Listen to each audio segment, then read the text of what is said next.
में प्रशासन की तरफ से, महानगर पालिका की तरफ से, लेबर डिपार्टमेंट की तरफ से कुछ दुकानों के ऊपर कार्रवाई की गई थी।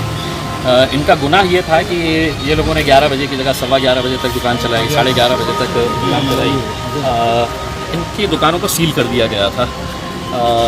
एक अंदाजे के हिसाब से 150 के करीब वो दुकानें हैं, ऐसा बताते हैं कि 56 तो ये दुकानों को सील किया गया था। 8 तारीख से 8 मई से ये दुकानें सील है, आज 1 जून है। यानी कि इतना बड़ा ऐसा कौन सा गुनाह किए थे कि मतलब उनको इस तरह कटघरे में खड़े किया जा रहा है और एक जैसा घिनौना कोई अपराध करते हैं, चाहे वो बलात्कार हो, हत्या हो या नशे का कोई कारोबार कर रहे हैं, उस तरह से उनके साथ ट्रीटमेंट की जा रही है।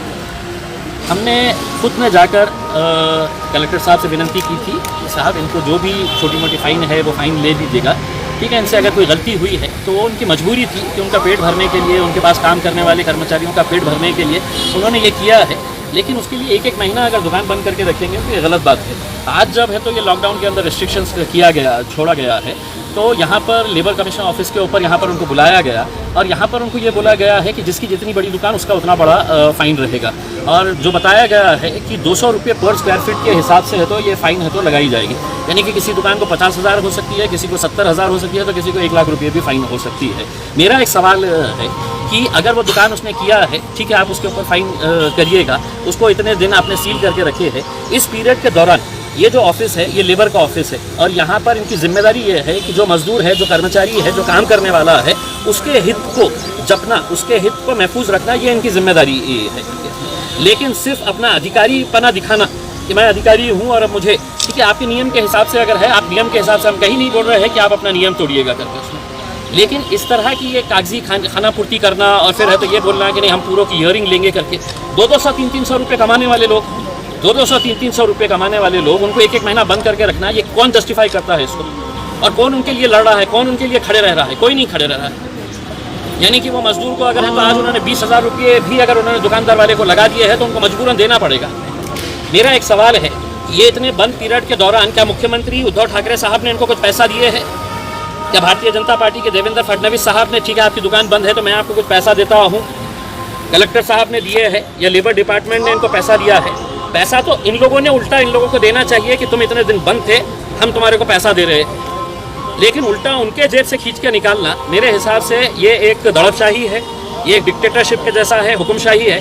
और मैं औरंगाबाद के तमाम व्यापारियों से ये विनती करता हूँ, ठीक है, आज ये इतने सारे दुकानदार यहाँ पर आ रहे हैं, ये अपनी लड़ाई लड़ रहे हैं, लेकिन अगर आप आज इनके लिए नहीं खड़े रहेंगे और कल तुम्हारे ऊपर आफत आएगी तो तुम्हारे लिए भी कोई नहीं खड़े रहने वाला है।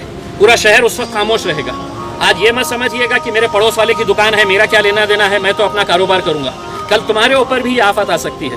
अगर पूरा व्यापारी वर्ग एक साथ मिलकर एक ताकत बनकर अगर नहीं खड़े रहा तो हो सकता है कि आज इनको छोड़ दिया जाएगा, कल आपको पकड़ा जाएगा। इसीलिए हमने आज के दिन यहाँ पर आकर लेबर ऑफिस में बैठे, हमने कलेक्टर साहब से बात की और हमने उनसे कहा कि आप फ़ाइन लगाइए, लेकिन एक रियलिस्टिक फ़ाइन लगाइए जो आदमी आज के पीरियड के अंदर दे सकता है, ठीक है। अगर किसी की बड़ी दुकान है और उसके पास 10 लोग काम करने वाले हैं तो उसका पेट वही दुकानदार भर रहा था, कोई सरकार की तरफ से उनको मदद नहीं आई थी कि हम दिए हैं पैसा, तुमने क्यों दुकान खोले है करके, किसी के पास से नहीं आया था। अब दुकानें खुल गई है तो अब कल से है तो लाइट का बिल शुरू हो जाएगा, महानगर पालिका अपना टैक्स देना मांगना शुरू कर डालेगा आपसे, जीएसटी चालू हो जाएगा, ये सब चालू हो जाएंगे। और ये इसलिए चालू हो रहा है कि व्यापारी वर्ग जो है वो सिर्फ अपने बारे में सोच रहा है।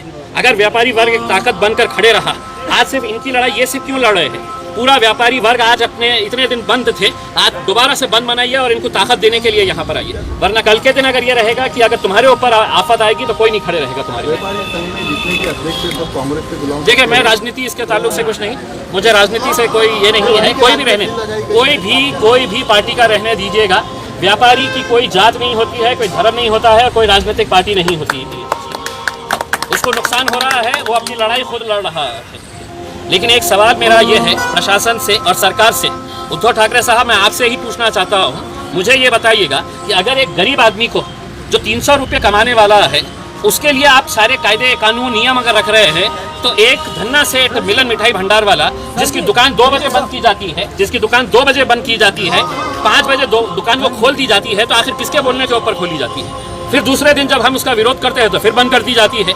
तो आप हमको सिस्टम बताइएगा कि आपके राज्य के अंदर किसको कहाँ पे मिठाई पहुँचाने का है, तो वो मिठाई हम भी पहुँचाने के लिए तैयार हैं। हम रोड के ऊपर खड़े रह के तो भीख मांगेंगे लोगों से, लेकिन इसका मतलब ये नहीं है कि गरीबों के लिए अलग कानून बनाएंगे, छोटे व्यापारियों के लिए अलग कानून रहेगा और बड़े लोगों के लिए अलग कानून रहेगा। इसका जवाब आप दीजिएगा। अगर नहीं देंगे तो हम अदालत के अंदर भी जाएंगे कि आपकी जो नाइंसाफ़ी है। यहाँ पर लोग एक उम्मीद से आते हैं कि सरकार प्रशासन हमारे हित में खड़े रहेगा, लेकिन अगर इसी तरह की अगर दादागिरी चलती रही तो आप अपने हिसाब से चलिए, हम हमारे हिसाब से चलेंगे।